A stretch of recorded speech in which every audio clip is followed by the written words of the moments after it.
Opo, si Felix Morada, DTO operator dito sa Robinsons na Baliches. Araw-araw naman itong magagamit na may 55 meters kaming na-run dito as of this week. Ito pang heads, capping, head clean,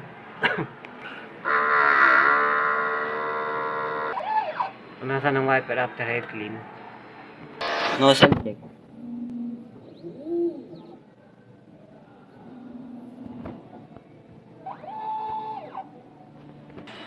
Ink system, tama lang.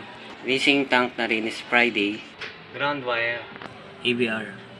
Ito naman po yung inventory natin. Ito yung nagamit sa cleaning solution. Black, magenta, cyan, yellow, sa white ink, film, powder.